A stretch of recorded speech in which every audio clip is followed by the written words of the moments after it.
Ron, are we cool guys to it? I love these. I love these so much. We're with Jerry. Our lovely Jerry. He's mic'd up, yeah. Hello, everybody. Hello, Everybody, I'm Jerry. I'm going to give the haunted tour tonight. The stories I'm going to tell you are real. They've happened to me and other people.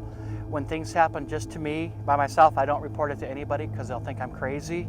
But everything that I'm going to tell you tonight, there's been witnesses here. The very first thing that happened, when I first started here, I had been told by student security that had trained me that there was a chair in the basement that was possessed. Naturally, I didn't believe them. I thought they were just trying to scare me or they're a little superstitious. But I was in here one night with a volleyball student, and she wanted to see how scary this building was, and it wasn't too bad. But we were in the kitchenette, and the door flew open, and she ran out crying. And I told her, I remember you asked me to take you there, and so we don't know what caused the door to open, but it was pretty freaky.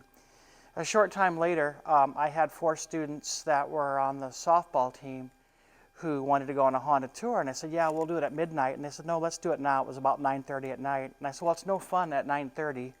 But they said, no, let's just do it now because we don't want to be too scared.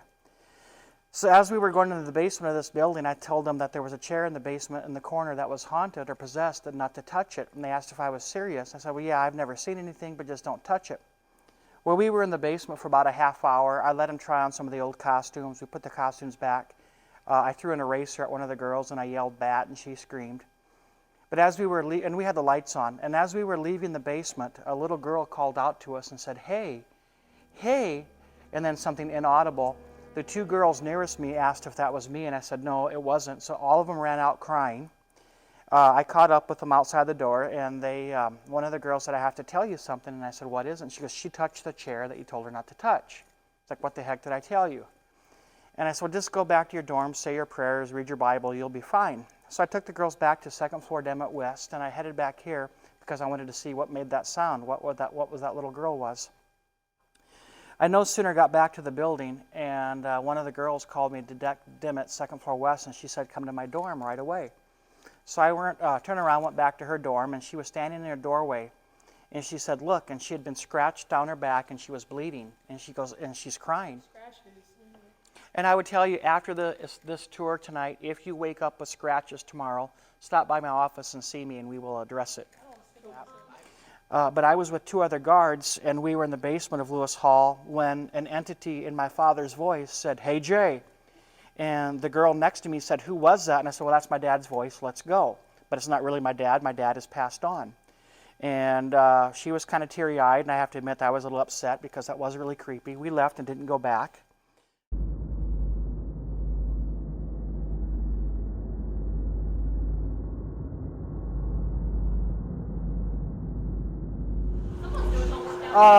A week or 2 ago, I gave a tour, and the young man had one of those paranormal detectors. He put it on the chair, and it went off the scale. So I thought that was kind of cool. Please don't touch it. If you do, shame on you. Someone pulled his keys out of his pocket. This is where we spotted the entity, the boy and I, right up in here. Hopefully something will show up on your cameras later. Oh, his face is covered now. Thank you.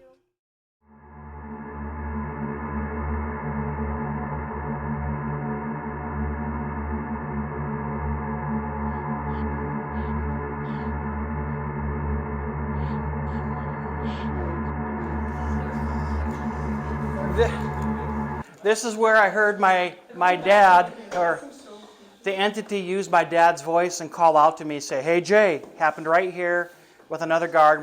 We both left because we didn't want to hang around after that. No, that I don't like is this hallway.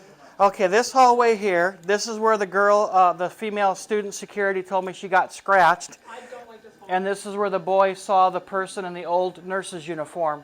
I did not see that, and I did not see the scratch, but both kids were pretty messed up, or pretty concerned about it, so I kind of believe them.